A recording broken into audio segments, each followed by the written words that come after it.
Hello, everybody. Thank you for joining me as we do our wrap up of the Wrestling Awards of 2022. We've done the best events, best female wrestlers, best tag teams, 25 best matches, and now to finish off the year, we are doing the top 30 singles pro wrestlers of all time. I didn't know whether or not to make this the main event or the top 25 matches. But I think it's nice to show some recognition to all the great singles performers there have been throughout this year. So we're going to just get straight into it. This one I actually didn't prepare any notes for, didn't write a script or anything, so we're going to see how this one goes. Alright, coming in at number 30 is Dax Hartwood, one half of FTR, who have obviously spent all year putting on amazing tag team matches. But as a singles competitor, Hartwood is kind of flourished, I guess. I'm gonna run through all of his singles matches because honestly, there's not that many because he's a tag team guy. But only counting singles work, uh, facing CM Punk, those two had great chemistry. I've already talked about the Cash Wheeler versus Dax Hartwood match in my top 25 matches of the year. Had a good match with Adam Cole. Had a great match with Will Ospreay, which it's kind of hard not to. I had some decent stuff against guys like Jay Lethal and Rocky Romero. And then Bryan Danielson versus Dax Hartwood was another great one. I really think that match could have used some more time.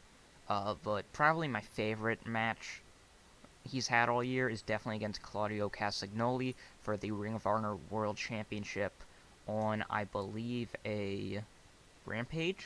Yeah, I think so. Or it might have been Battle of the Belts. But yeah, Dax, great technical wrestler, great brawler, has a very underrated promo that's really been shown off, and a lot of people have kind of woken their eyes up to how good of a promo Dax Hartwood can be, because he's worked pretty much his whole career as a bad guy, so seeing him get to have that baby face fire has been really fun to see. So shout out to Dax Hartwood. And also he has a podcast now, so that's neat. Number 29 is going to be the Mr. Murderous Grandpa, Angry Bastard, Minoru Suzuki, who has kind of just been traveling the entire world this year. I mean, he worked matches in New Japan, GCW, All Japan Pro Wrestling, AEW, DDT, Defy, Noah, Ring of Honor. He wrestled everywhere this year, and he did classic Minoru Suzuki matches pretty much the whole time. A lot of people liked his Forbidden Door match with the Jericho Appreciation Society against A. Kingston, Shota Umino, and Wheeler Yuta. He had a excellently fun match against Clark Connors. Had a great match against Brody King, especially at, I believe, Capital Collision, that everybody should go out their way to watch. Honestly, my only problem with Suzuki is that I haven't seen enough of his matches, you know? Just scrolling through, there's so many. He wrestled 98 matches this year. He's incredible. Great matches along with the other members of Suzuki Gun.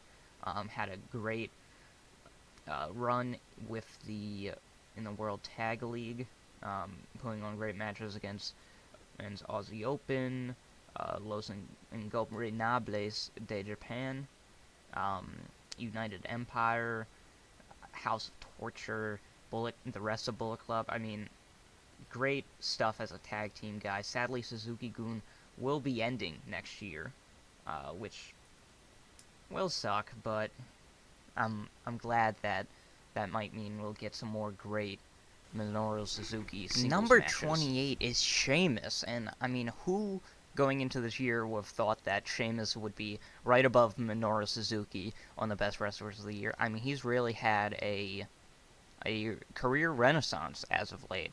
Even earlier in the year, before Triple H took over, having great matches against Drew McIntyre.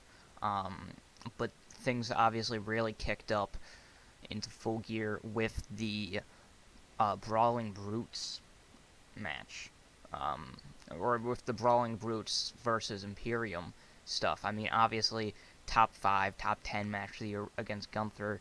They also had an excellent 6-way tornado tag match at Extreme Rules. Um, and even outside of that, he had a good match with Solo Sikoa. He was part of the amazing War Games match. I'm very happy to see Sheamus just be able to just go out there and have great banging matches, which we might not get a lot of those left. Pretty much in every interview with Sheamus, he's talking about how much he hurts and how bad his body is. So thank you, Sheamus. If you do decide to retire, I'm at least happy that you're going out on a great note.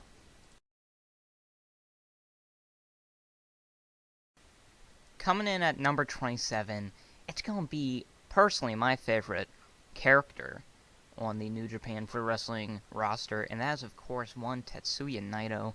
Now, we can go on and on about his work with Los Ingobernables. I can't say the stable he's a part of, with their great 6-man and tag team matches. But as a singles competitor, he's also put on some bangers. 2 like 5-star classics against Will Ospreay this year. A great match against Hiroshi Tanahashi. So many other ones. A good match. I remember him having one against Haruki Goto. Obviously, all of his work with Kazuchika Okada is always good. His match against Zack Sabre Jr. in the World Cup was awesome. In the finals. And the semifinal match even made an appearance on our top 25 matches list. Yeah, Tetsuya Naito is great. I really hope he somehow... obviously, it's not going to happen because we only have like a week left, but I really want him to slip in somehow into the Wrestle Kingdom main event, maybe interfering after the main event between Okada and Jay White. Probably setting up a feud with Jay White in the future, maybe at Dominion, but I'm getting ahead of myself. Tetsuya Naito is great, but I feel like if you're watching this video, you already know that. Number 26 is going to be Darby Allin. Kind of a low-key year for him, but every time he does wrestle, it's always has the potential to be match of the year. Only 29 matches this year, but they're all... I can't think of a single bad one. Versus Andrade El Idolo and Sammy Guevara in a 3-way match. Then moving on, having a singles match with Idolo, having a just brutal match against Jeff Hardy that that hurt to watch, and just in general doing crazy spots all throughout the year. A very underrated match against Kyle O'Reilly during the or not during the Owen Hart Cup. I think that was a match at Double or Nothing. Later on, also having a underrated, very fun feud against Brody King. They had a set of 2 great matches, including probably the best coffin match in wrestling history, which isn't saying a lot, but something. And of course, all the tag matches with Sting, alongside Miro versus the House of Black at All Out, against even Jeff Jarrett and Jay Lethal was very fun. I mean, Darby Allin always puts on a great performance. Modern day Jeff Hardy, you've already heard all that. Also watch his most recent match on Dynamite against Samoa Joe. Joe basically murders him, and it's coming in at number 25. It is the Stone Pitbull himself, Tomohiro Ishii. Just incredible performances, such a hard-hitting style, a lot of consistency. Very similar, I think, a better Minoru Suzuki kind of year for him. He just had more memorable matches than Suzuki or Naito, honestly. Against Chris Jericho for the Ring of Honor World title, against Will Ospreay most recently on the 17th of December. His matches against A. Kingston are great. I think he had a match against Brody King. He might have. No, that was definitely Suzuki. Having a great match alongside Okada and Toru Yano versus Lance Archer, Taka Michinoku, and Zack Sabre Jr. What else? Versus Jay White. That was great. Versus Taichi. I mean, it's just 8 out of 10, 8 out of 10, 8 out of 10, 9 out of 10. Against Hiroshi Tanahashi, I completely forgot that match even happened. Against Jonah on freaking Impact. Against Adam Cole, against Minoru Suzuki, against Big Damo. Just incredible year from Tomohiro Ishii. Only match that really left a sour taste in my mouth was probably his match against Evil. From April the 1st. I mean, I'm on cagematch.net, which is the premier, you know, wrestling database, and that match currently sits at 2.04, which is a small blemish on an otherwise excellent year. It was really hard trying to place our number 24 because it is Cody Rhodes, who had, I think, 4 total matches all year. 5. He had one against, I believe, Kevin Owens, or maybe it was just The Miz on a random episode of Raw, but really only 4 matches of note, but they were all absolute bangers. I mean, the Sammy Guevara ladder match at the beginning of the year was excellent. Just one of the best singles ladder matches I think I've ever seen for the TNT title. Of course, his big return against Seth Rollins and that whole match at WrestleMania was excellent. But I love their feud just in general, how each part was different. You know, obviously the big surprise return at Mania. Backlash saw a much more spiteful Rollins. You know, a Rollins that feels like Cody has taken his spot, taken all of the glory that Seth believes he should have. And then, of course, the Hell in a Cell match. Absolute amazing. Best wrestling individual performance of all of the whole year. I mean, obviously, he's not going to make it much higher because he only had 4 matches of note, but I'm hoping we get a much better 2023. Please return at the Rumble. That would be nice. Number 23 is the always annoying Sammy Guevara, who had a terrible feud to not begin the year because the Cody match was great, but his time with the TNT title was not very good. I mean, Scorpio Sky really, destroyed him on the mic and in the ring, and Sammy just came off as an unlikable douchebag.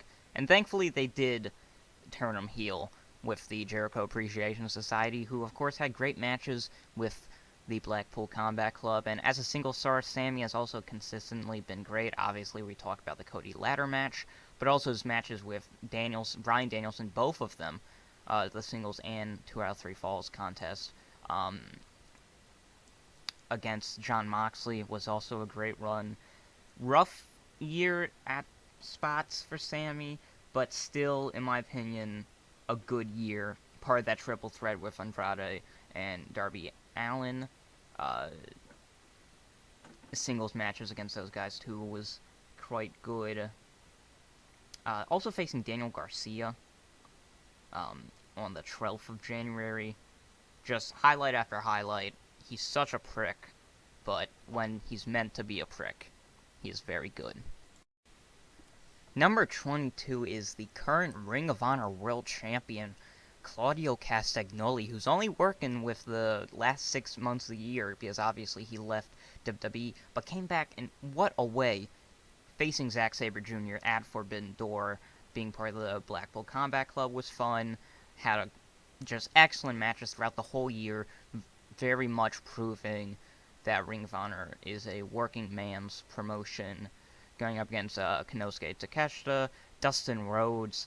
We've already talked about Dax Hartwood, Chris Jericho, which he did drop the belt to, but then of course regained it in what I think was a much better match than the match Jericho won.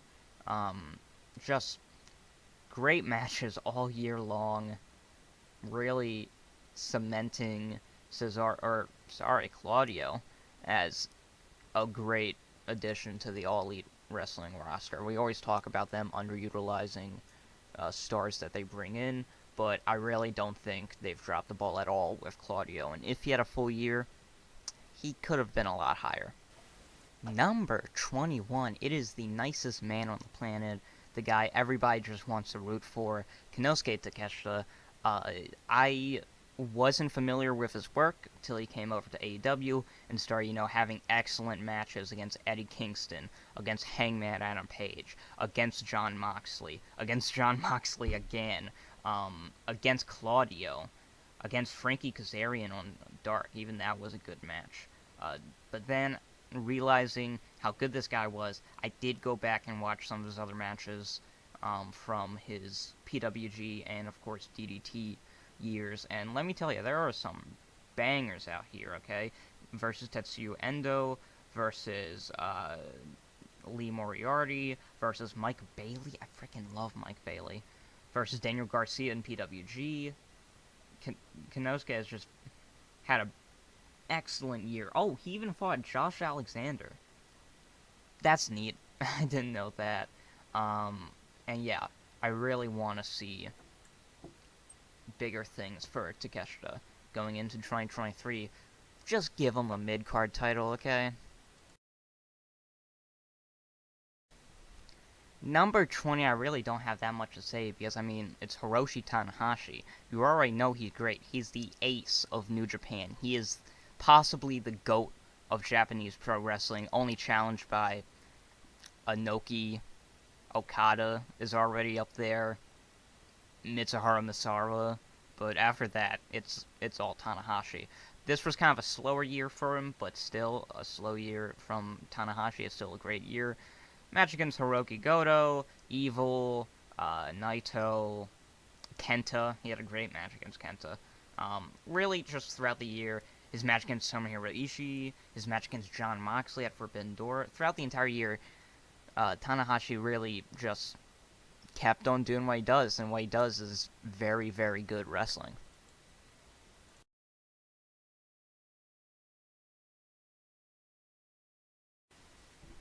We are here at number 19, which is Sami Uso Zayn. Obviously, he's up here because of his promo work, his storytelling ability, the emotional joyride that has been the Bloodline storyline. Just probably the best person right now in wrestling at getting getting a reaction out of the audience, because everybody just roots for him, and just everybody's really behind Zayn, which we've seen in NXT, but this time it's a lot different with him, I guess, being accepted by a group that's otherwise a bunch of dickheads. But having Sami Zayn in the middle of it just makes everybody around him better, and I really hope he gets the opportunity to show off his wrestling ability more in 2023. Being a cowardly heel for the past couple years has really made a lot of people forget how good of a wrestler he is, but he did have some fun stuff. The match against Johnny Knoxville at WrestleMania was perfectly stupid. He had like this super fun flash of greatness in a random like 5-way match on SmackDown. And other than that, I really can't think of too many Sami Zayn matches, but the promo and the character work has just been excellent.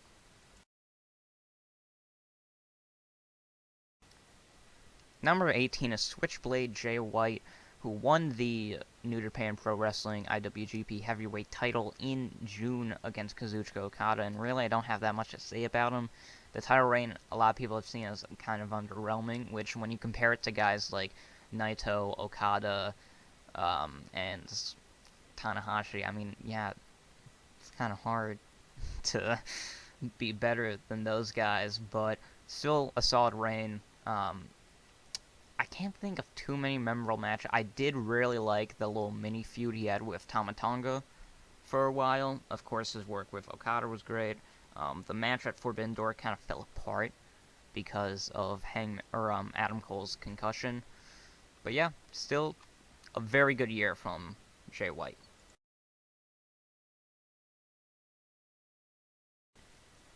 Number 17, it is Pac, who has had a massive bounce back year. Obviously, his reign with the trio titles and as part of Death Triangle has been great, but his singles run with the All Atlantic title was underrated. The match he won it in, the 4-way at Forbidden Door, was great, very fun. His feud with Orange Cassidy is always one of the best things in AEW. His matches with the Elite have just been absolutely wild as well. Very cool also to see him go to different indie promotions across the world, defending the All Atlantic World title.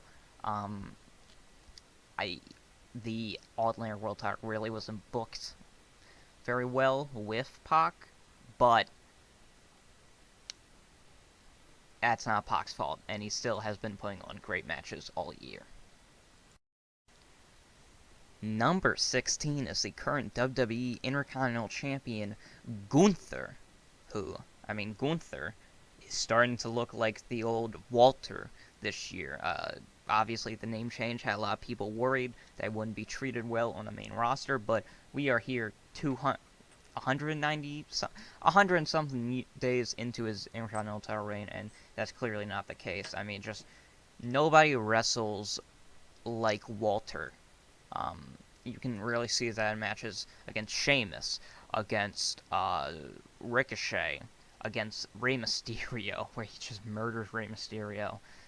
Gunther is great, and if the rumors are to be believed that he is facing Brock Lesnar at this year's WrestleMania, that match, it's gonna be just like two circus bears going at it.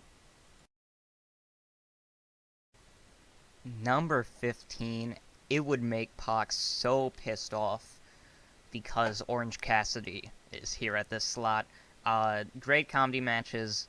They've kind of had him skip the whole not trying thing, and now the comedy stuff is more mind games, which I think is a good decision to keep it from getting stale. But I mean, he's the ultimate AEW mid-carder, constantly exciting the crowd, making just fun moments. Adam Cole, Anthony Bowens randomly. I didn't even know that match happened. Of course, his match against Will Ospreay was peak wrestling, and just all of it. All of it is all. I love the stupid, silly Orange Cassidy stuff so much.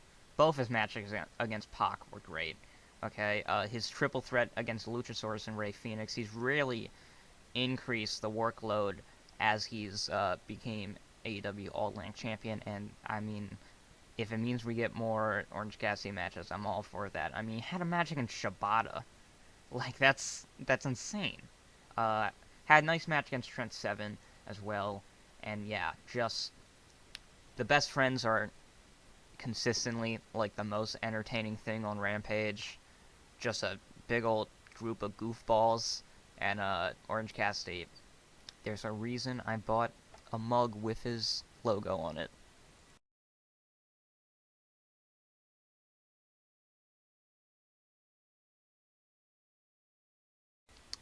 Number 14 is a man who I think has really fallen off in the past couple of months, and I even wonder whether or not I would put him even in the top 30 if we were doing this list a month later. But it is Daniel Garcia, current member of the Jericho Appreciation Society, former Ring of Honor Pure Blood champion, and his matches with Wheeler Yuta have been great throughout the year. They've had 2 pay-per-view matches on Ring of Honor, and I think a couple of matches on just television. I also want to give a shout out to his amazing, 2 matches with Bryan Danielson. Just a technical marvel, a good promo, just a guy that really suffers from just the fact that he's kind of gotten lost in the shuffle, really.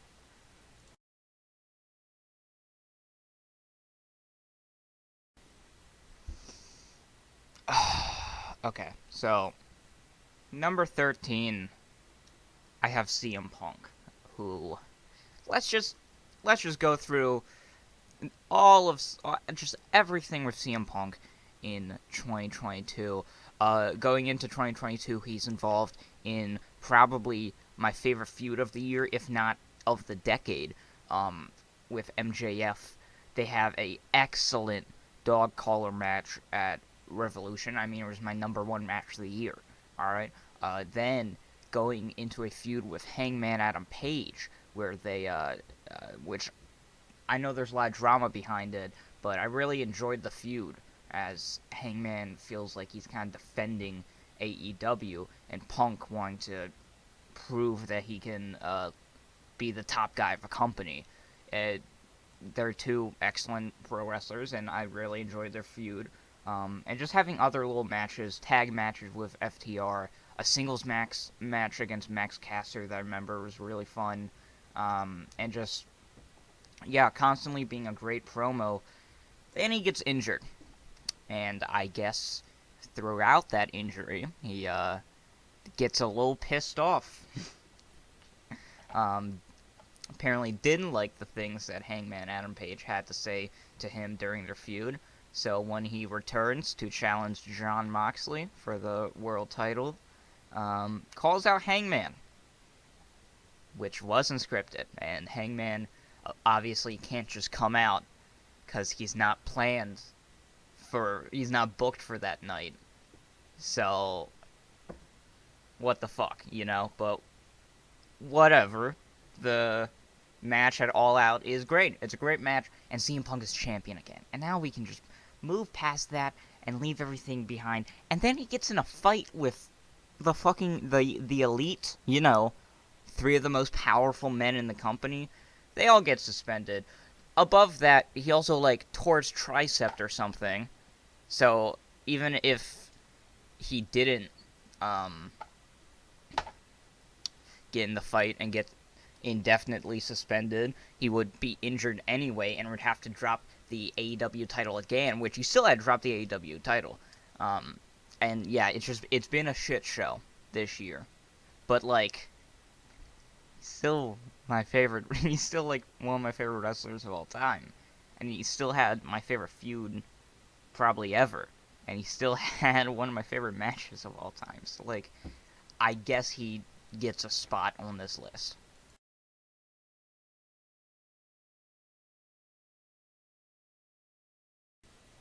Alright, number 12. We have Roman Reigns. Currently, the top star, undoubtedly, of the company of WWE, has been champion all year long. And as of like August, he probably wouldn't even make it on this list. But the introduction of Triple H and, more importantly, of Sami Zayn has really made Roman's character stand out as like this mafia boss of the company, and it just makes him way more interesting. He's had some good matches, especially against Seth Rollins at Royal Rumble. Just off the top of my head, he had a fun 6-man tag with the Usos against RK Bro and Drew McIntyre at Backlash, and then fighting Drew McIntyre later at Clash of the Castle. I already talked about how the War Games match was great in one of my other videos. Yeah, not quality over quantity with Roman, but still he feels like a special attraction, which you can't say about a lot of guys nowadays.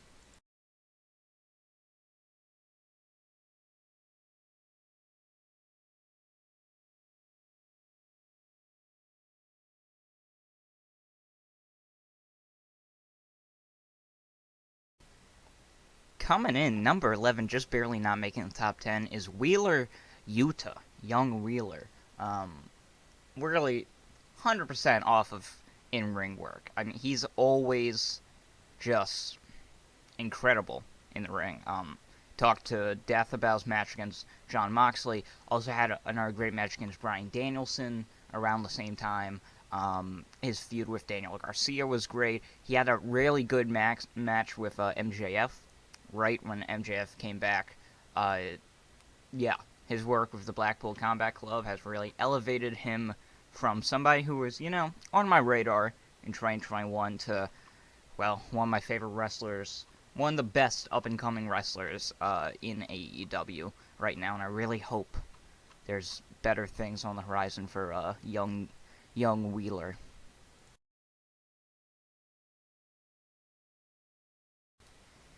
Top 10 time, baby, and we got Eddie Kingston, the best promo in pro wrestling.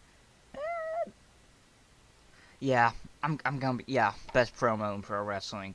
There's other guys like Hangman Adam Page, MJF obviously, Roman Reigns, Sami Zayn, that you can argue, but I think Eddie Kingston's probably my favorite promo in modern wrestling. Really, up and down year. The storyline against Chris Jericho really was just drawn out, but his initial win against him at Revolution, I thought it was a great match. Then his match with, I'm blanking, Tomohiro Ishii in Japan, and then later at All Out, of course, his match against Jun Akiyama in Full Gear, Blood and Guts. Just, I, I love how Eddie Kingston and really most of the other people you see on this list is able to craft a story, obviously outside the ring, where he feels kind of like the most realistic, like, he feels like a guy, you know? Doesn't feel like he's playing a character. It's just Eddie. He has this, like, relatable charm that I don't think anyone else in wrestling really has, aside from maybe Kevin Owens. And, yeah. The problem with Eddie Kingston is just that AEW has kind of forgotten about him in the past couple months. I don't know why. He should be their world champion.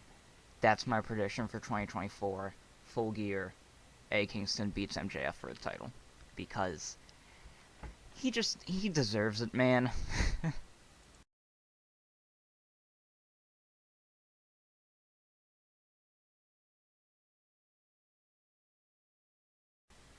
Number 9 is Speedball Mike Bailey, a man who has just done unbelievable work this entire year. Like, just going on his cage match profile, he's worked everywhere. Obviously, his main home is Impact, where he's like a big shark in a little pond. But he's also worked plenty of other places: GCW, New Japan, DPW, WXW, just all across the indies. And he's a guy who just has been consistent as hell. I mean, let's see, that's about over 100 matches this year, and I wouldn't say a bad one. Obviously, I haven't seen them all, but I wouldn't say there's a single bad one. He had a match against Bandito in March, which was awesome. His match against Jay White in New Japan. His match against Minoru Suzuki. Triple threat with Ace Austin and Trey Miguel. He was just all of his work in the X division this year has been great. Spent a large part of the year as their champion. He fought Konosuke Takeshita. He fought Jon Moxley. Where did he even fight Jon Moxley? Just some random indie event that I guess Jon Moxley decided to show up. Fought Buddy Matthews at PWG. Just incredible match after incredible match. I'm just gonna keep reading them because they're all very good. Versus Jack Evans, I remember that was a fun one. Of course, Mike Bailey versus Will Ospreay from Rev Pro in the UK. Some good matches against Kenny King. Just, yeah, it's an insane list of matches. Frank Kazarian, another great match, just off the top of my head. Versus Trey Miguel, Jonathan Gresham. I didn't even realize he took on Leo Rush in PWG. I love Leo Rush, but I mean, this is just an excuse for me to talk about the best match he's had, and a match that would have made top 25 matches of the year, probably in the top 5, if I didn't set the deadline as like December 1st, 2022. And that was his 60-minute classic with Josh Alexander, just on a random episode of Impact. It was such an incredible work of like cardio and pacing a match, and just near fall after near fall, big move after big move, to easily the two best guys in Impact just going at it, and it was used to set up a Bubba Ray Dudley feud. Like, how Impact, that's your main event for all of your pay-per-views. Just make Mike Bailey your world champion. I don't get it. He's everything.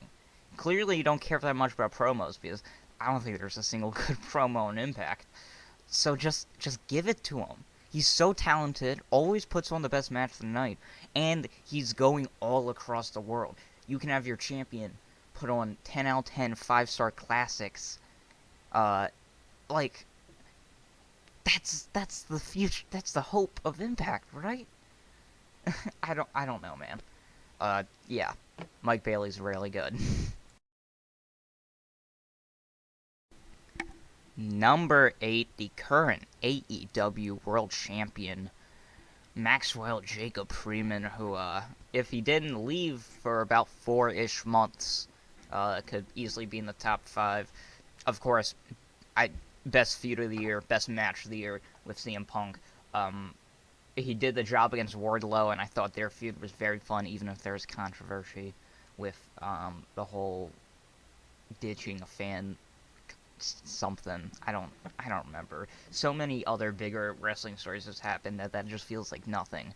And then cuts maybe promo of the year, the pipe bomb on Tony Khan, comes back at All Out, and then has a great match against Wheeler Yuta, and then incredible main event match against Jon Moxley. He's obviously the perfect package as far as a performer. You talk about sports entertainment versus wrestling. He's a perfect combination of both. People talk about him going to WWE, but I'm not sure if WWE would let him cut some of the promos that he does. I'm really happy he's still in AEW. But yeah, this year should be the year of MJF. Looks like we're getting a Bryan Danielson match at Revolution. Then there's just so many guys lined up for him to take on. It's gonna be a good year for MJF. Yeah, top 5 promo in wrestling. Very good wrestler. He had a really good technical match against Wheeler Yuta, which I've already talked about. But yeah, MJF's great. All right, number 7 is the last. Is my favorite WWE performer of the year. It is Seth freaking Rollins. Really reinvented himself this year as just like this. I don't know. It's hard to explain his character. He wears the dumbest clothes, has the most annoying laugh, is the biggest prick on the planet, but like he's cool as well. I don't know. Like probably my favorite moment of Seth Rollins is even a match, which is wild because he is consistently probably WWE's best performer. But his promo this January, and yes, go look it up, against Roman Reigns, talking about how he's the one man who Reigns can't defeat, and like just all the drama between them, and he just cuts a masterful promo. Not a lot of people get in the head of Roman Reigns, but Seth Rollins definitely can, and him coming out with the Shield intro for their incredible match at the Royal Rumble was just his feud with Cody was awesome. All 3 matches. Even like super early in the year, he had a really good match against. He was tag teaming with Kevin Owens. Yeah, and he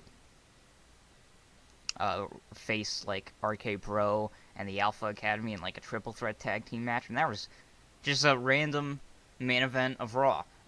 His work with the United States title. Against Austin Theory, and did he ever get that match with Mustafa Ali? I don't know. WWE has kind of just forgot about him. But yeah, Seth Rollins is incredible. Like, he's consistently the best thing on Monday Night Raw, and like, give him the WWE title, like, right now, please.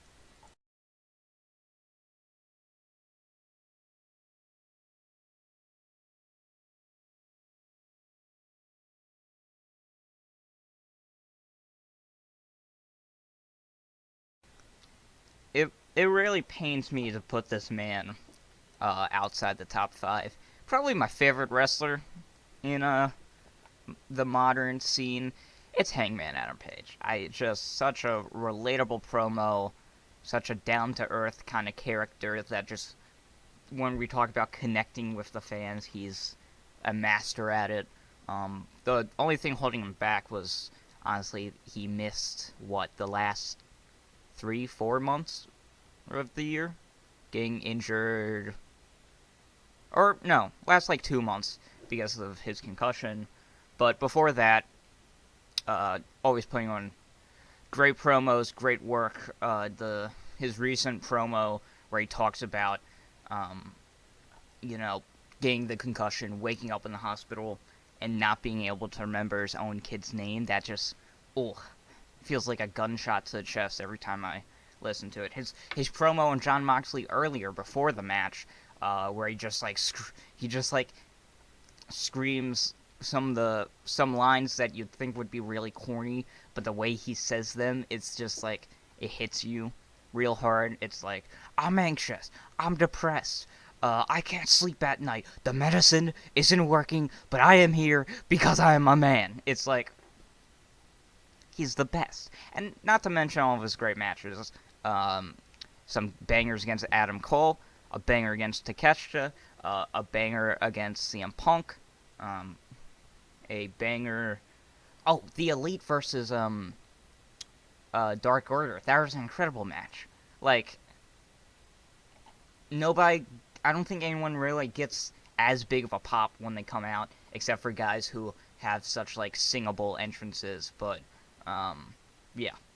Hangman Adam Page, probably my favorite wrestler in AEW, but sadly not in the top 5 this year.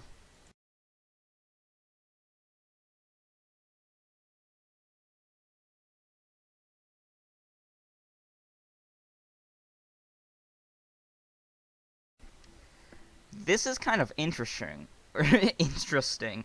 I didn't expect that we'd see Chris Jericho in the top 5. I mean, he's 50, and he's put on some of the best matches of his career, which is just wild, and I don't understand really.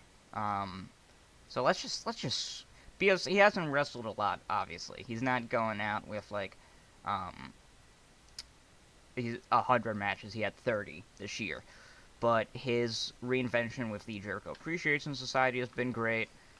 His stuff as Ring of Honor World Champion, his stuff earlier in the year against Eddie Kingston. I'm just gonna list. This is another one where I just have to refresh my mind because of how many just great matches there was. Obviously, the one at Revolution against Eddie Kingston had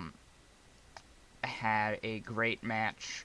Freaking the Anarchy in the Arena match at Double or Nothing. Yeah, it was Double or Nothing.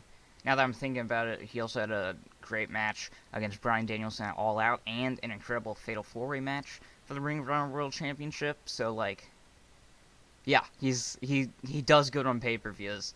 Even in Forbidden Door, he had, a fun little 6-man tag match. Good match against Wheeler Yuta, I remember that one. Great matches against Jon Moxley and Bryan Danielson throughout the year. His matches with Claudio in the 2 Ring of Honor stuff pay-per-views have been fun. He fought Bandito. He fought Dalton Castle. He fought Colt Cabana, Tomohiro Ishii. Just, it's insane how this is one of his best runs of his entire career, and he's 52, and he's in the top 5. That's insane.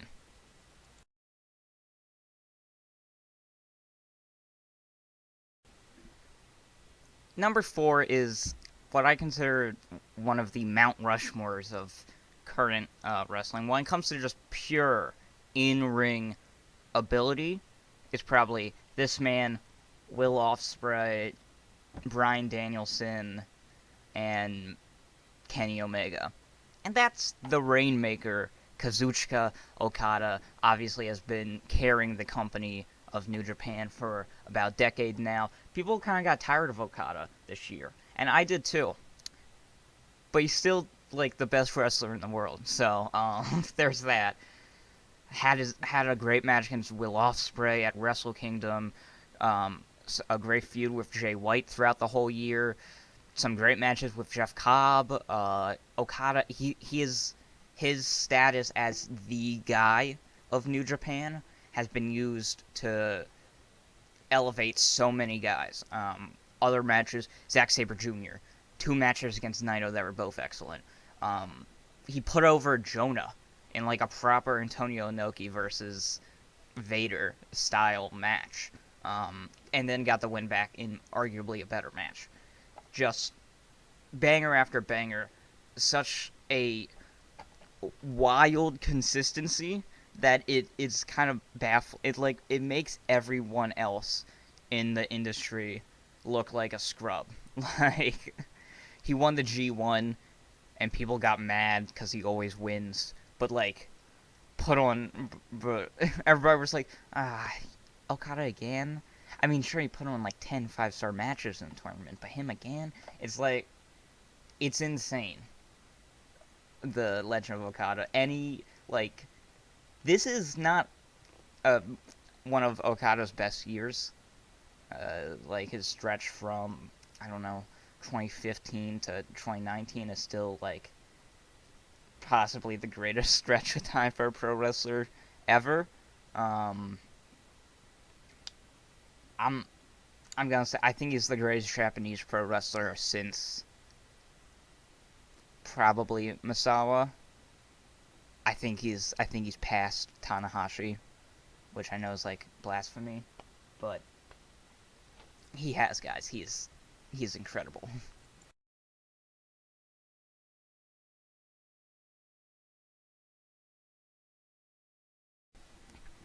Number 3, it's one of the other 4 horsemen of modern pro wrestling. It's Will Ospreay. I mean, it's insane. His run as Rev Pro champion has probably single-handedly reignited British indie wrestling.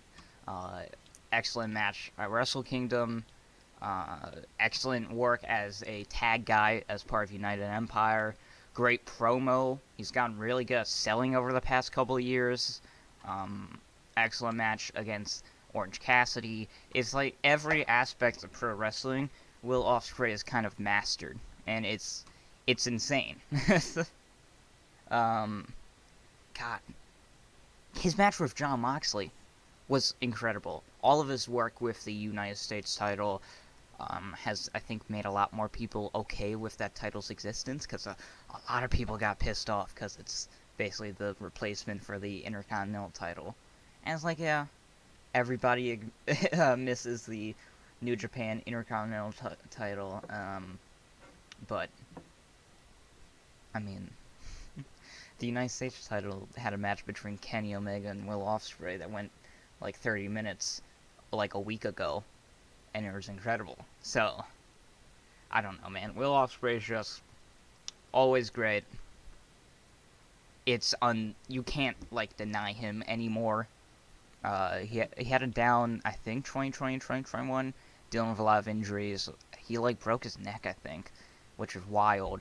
But yeah, still, he's gonna be on this list. He's under 30, which is like the wild part. He's gonna be on these lists for at least like 10 more years. I mean, he's already tied Misawa for the most Dave Meltzer 5-star ratings, which not obviously Meltzer isn't the all-encompassing god of wrestling opinions, but like that's a pretty good accomplishment.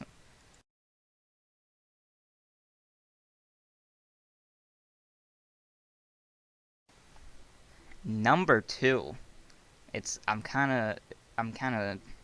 feel bad for this guy because he's coming up second on this list, and he had the second best match this year. It's Bryan Danielson, because of course it fucking is. Jumping to AEW, instantly having 2 5-star classics against Adam Page. His match with Jon Moxley at Revolution, incredible. They arguably did a better match later that year at Grand Slam. Match with Chris Jericho, incredible. Next match with Chris Jericho at All Out, arguably better. Excellent story work and like character work in the Anarchy in the Arena match with Eddie Kingston. constantly just being the best wrestler. um, Even like he had a match with Tony Nese recently where it only lasted 3 minutes, but it was such like a good 3 minute match. Um, it's just yeah, he's the best technical wrestler ever. I don't think you can debate it. Um, Everything he does is just so perfectly executed. It's insane. Technical matches with Garcia, hard hitting matches with Moxley. Um, he can do everything. And the fact that he's still going at this age when 8 years ago we thought he retired for good. I mean, god damn it. I love Bryan Danielson.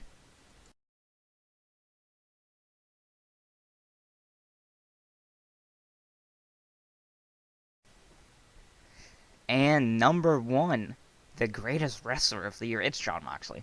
It's Jon Moxley. You knew it was going to be Jon Moxley. I mean, he was the best. In a year of a lot of turmoil in AEW, Jon Moxley just held it all together by just doing incredible match after incredible match. I can't even list all of them because I've already listed them all in other people's sections. Like, what else? What other matches do you want me to mention? I already mentioned his match with Tanahashi against Bryan Danielson, against Chris Jericho, against Will Ospreay, against freaking Wheeler Yuta, like against MJF. He's really good at wrestling, guys, and I, he's good. He's he's really good. He made like a 3 month interim filler title reign, one of the best in AEW history. And yeah, he really is. He really does deserve the number one spot on anybody's 2022 list. So there you have it. Ospreay, Danielson, Moxley are my top three for this year. Uh, Now going into 2023, I really think this is going to be the year of Kenny Omega and MJF, and hopefully of Sami Zayn. I mean, we're eight days into the year at the time of recording this, and already there's been incredible matches both this month and December. I'm thinking like FTR Briscoes 3, Bayley versus Alexander, Omega versus Ospreay, to what other Wrestle Kingdom match? Oh, the Fatal 4-Way for the Junior Heavyweight title in Wrestle Kingdom was great. FTR versus Hiroki Goto and Shingo Takagi was great. Kazuchika Okada versus Jay White was great. I even like Tama Tonga versus Carl Anderson. Just 2023 is going to be wild. It's going to be a wild year of wrestling. Plus, Sasha Banks is in Japan. Kenny Omega is fully back. Hopefully, Kota Ibushi will return soon. I'm really praying for that man. Hopefully, Big E returns. We're gonna get, we might get The Rock at WrestleMania. This is gonna be a wild year, which is insane because I thought things couldn't get crazier after 2022. But I guess that's just wrestling. See ya.